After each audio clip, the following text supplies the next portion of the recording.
If I could have my presentation. Thank you. As Kerry mentioned, we are faced with a real public health challenge in terms of the rising burden of diabetes.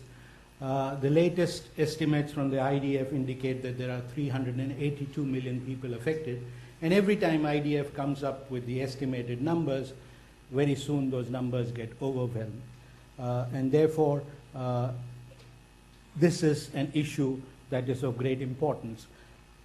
About 10 million new cases of diabetes are diagnosed every year, and about 5.1 million deaths were recorded or estimated to have been recorded in last year.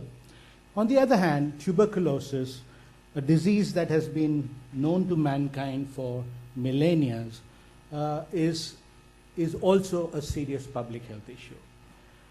In 2012, there were about 12 million cases of tuberculosis, and about 8.6 million of those were newly diagnosed. And tuberculosis caused 1.3 million deaths, of which about 1 million of those were in people who were not infected with HIV. So while we pay a lot of attention on the links between tuberculosis and HIV, from a public health perspective point of view, diabetes is a much bigger threat to the undoing of tuberculosis if we don't pay attention to diabetes.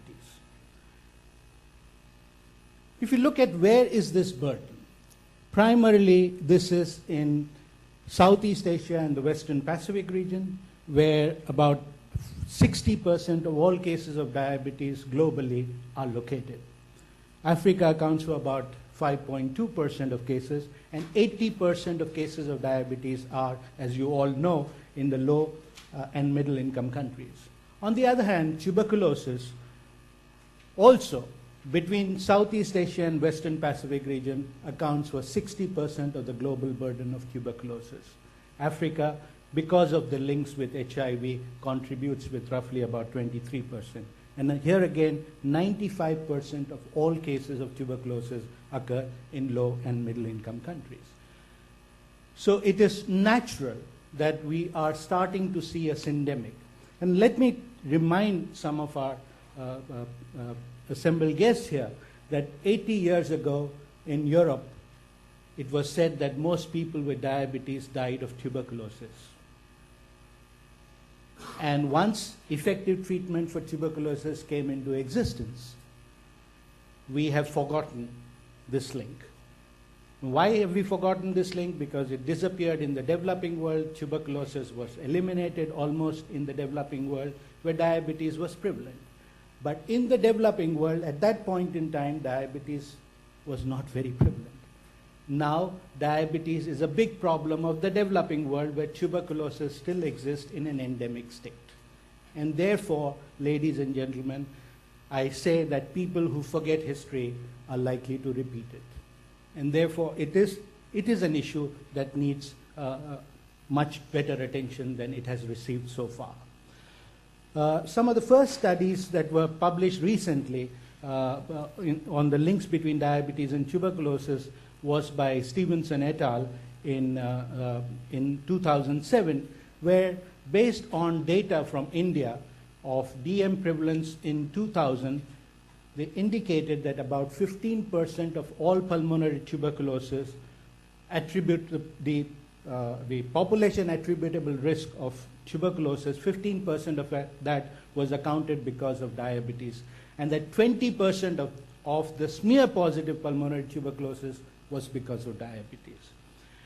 And they said that diabetes contributes substantially to the new TB burden in India, and urban areas more affected than rural areas. And urban areas, especially those people living in the slums in large cities, are the ones that are the worst impacted by this. Around that time, they also published a review, and they indicated that the risk ratio or the odds ratio for tuberculosis and diabetes was in the range of about 1.5 to 7.8, and higher risk was noted in younger people. In 2008, Murray and John from the Harvard School of Public Health published a very extensive review of the links between diabetes and tuberculosis. And what they concluded was that in cohort studies, the risk was about 3.1, and in case control studies, the odds ratio was about in the range of 1.2 to 7.8, the same as was described by Stevenson. And again, they mentioned that there was a higher risk in young people and in communities with high background TB incidence. Now, this would be discussed in great detail as to how diabetes increases the risk of TB, and I'll let this to be described by Blanca, who's an expert in this area later on. But suffice it to say that diabetes is an immune-compromised state, just like HIV.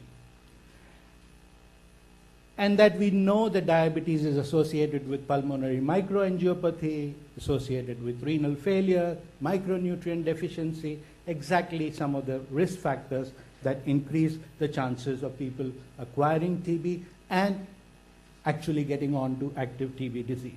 And therefore, the risk of active TB disease increases in people with diabetes.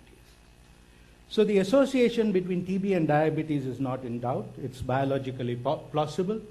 But the limitations at that point in time, when we started some work, was that most of these studies were from industrialized countries, and many were health facility based and were secondary analysis of routine data sources.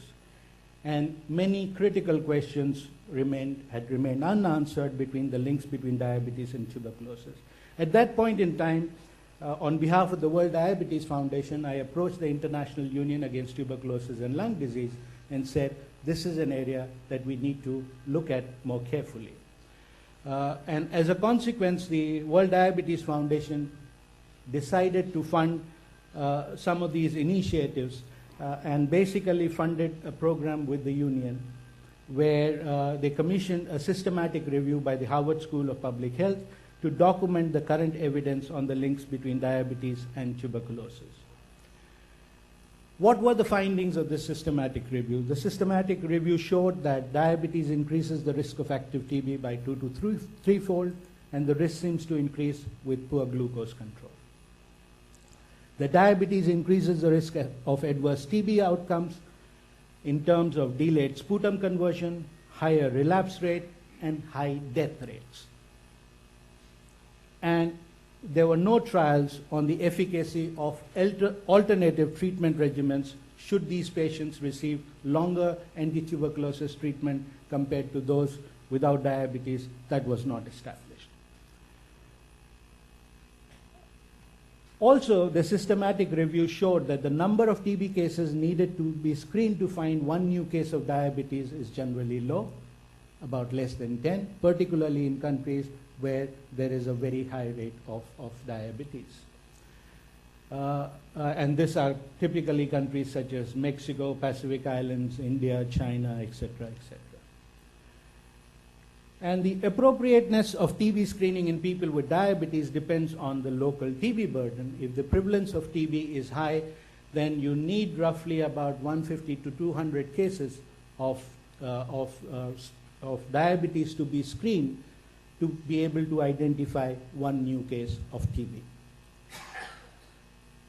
And that there were drug-drug interactions which may actually complicate the treatment of tuberculosis and also diabetes.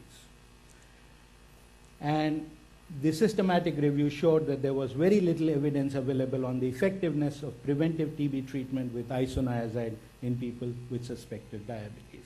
A lot of publications emerged from this systematic review, and these are shown here. In addition to that, it was decided that we needed to collect some more information from parts of the developing world.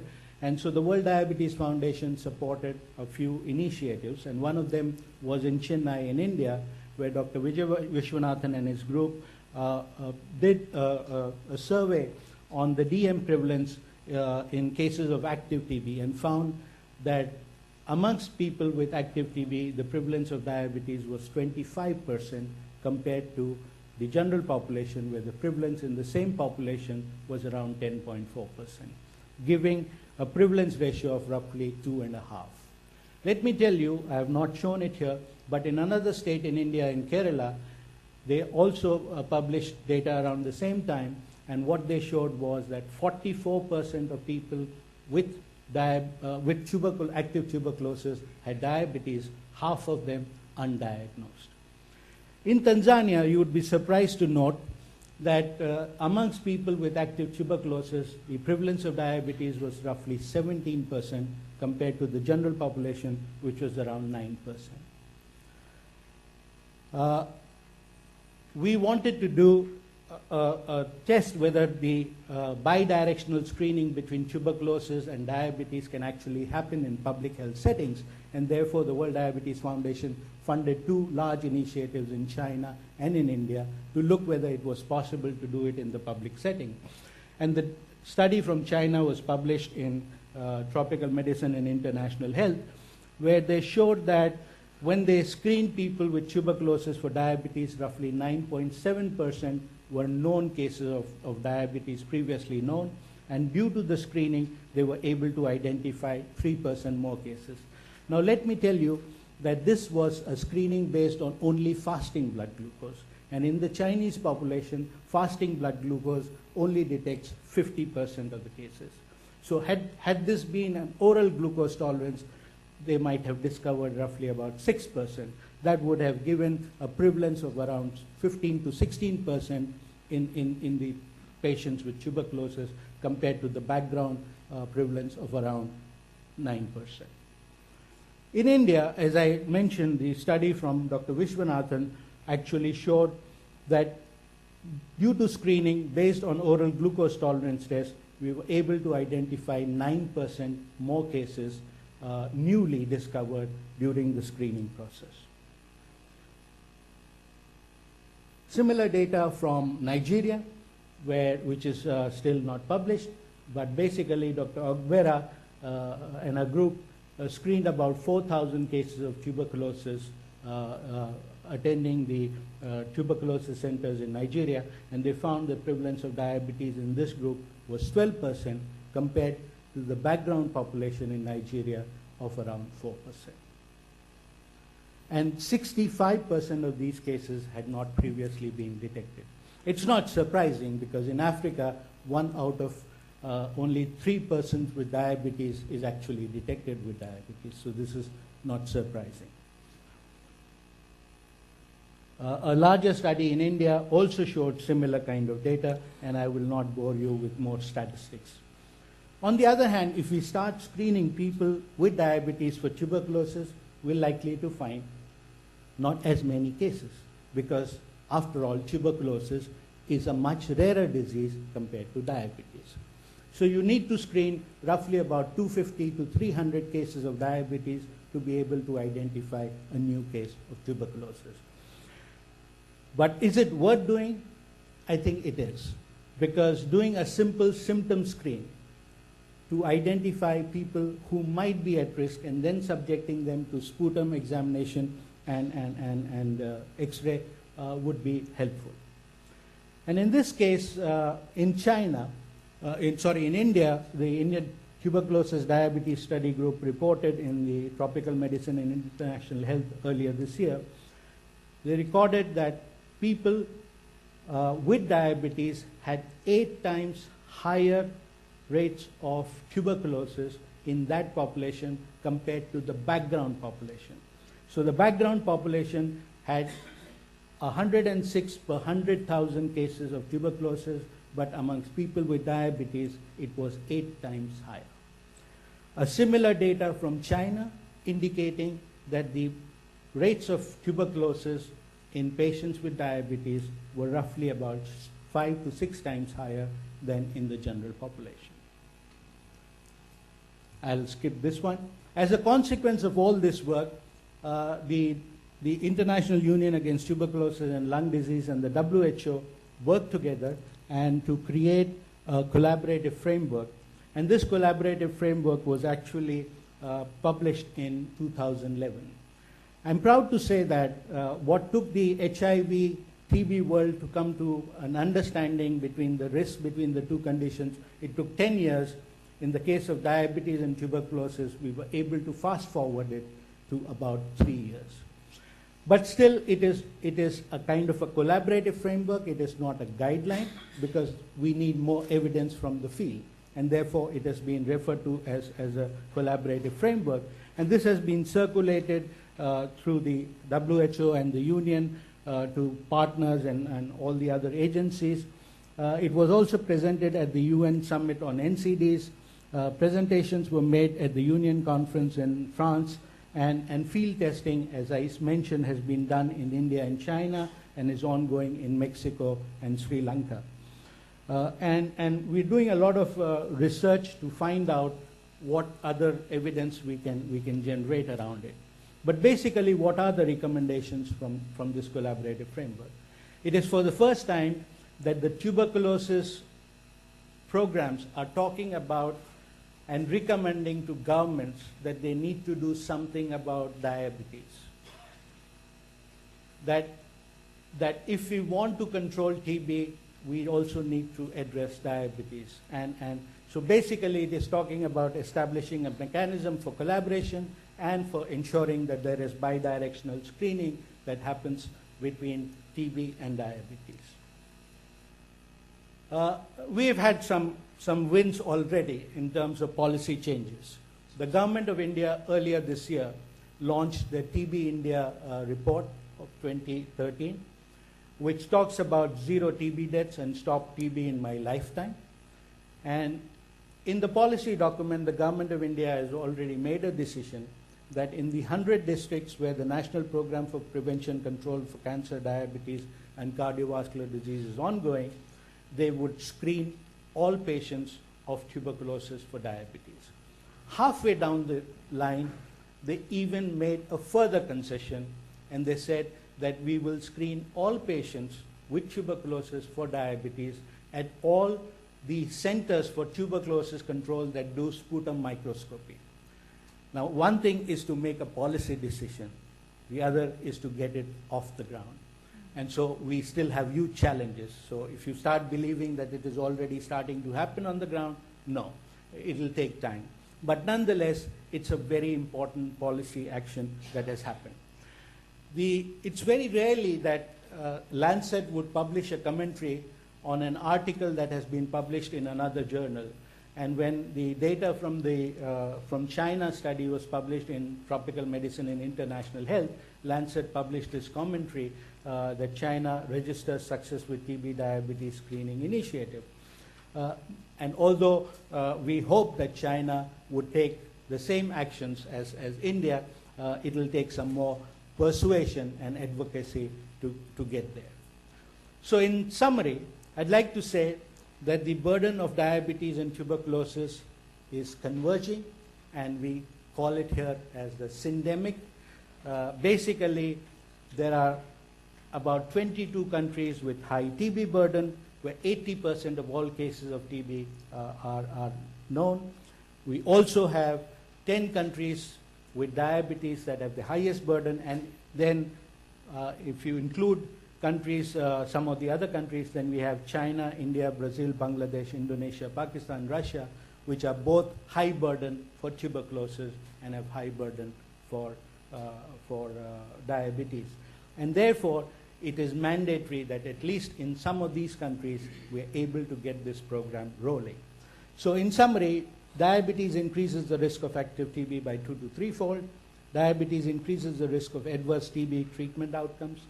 And there would be other speakers who would talk about it. But what I want to point out that what we have found in the systematic review is that the risk of death during treatment for tuberculosis, if you have diabetes, is 5 times higher than if you don't have diabetes.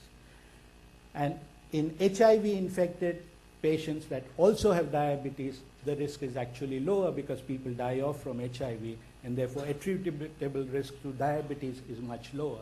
So in patients who do not have HIV, the risk is actually 5-fold. Why should that happen in modern times is a real issue that we need to address.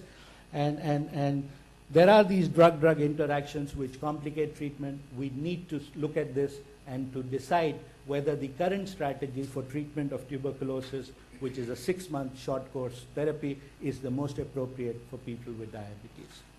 and what can we do in terms of accessing the tuberculosis programs that deliver directly observed treatment for tuberculosis, and the DOTS program, which has been very effective in advocating and in creating a public health issue around it. How can we leverage that also to provide care and services for diabetes? So basically, I want to say that continuing to underplay or ignore this association will undo decades of painstaking gains in tuberculosis control and prove disastrous, both in terms of health and economics. Thank you very much.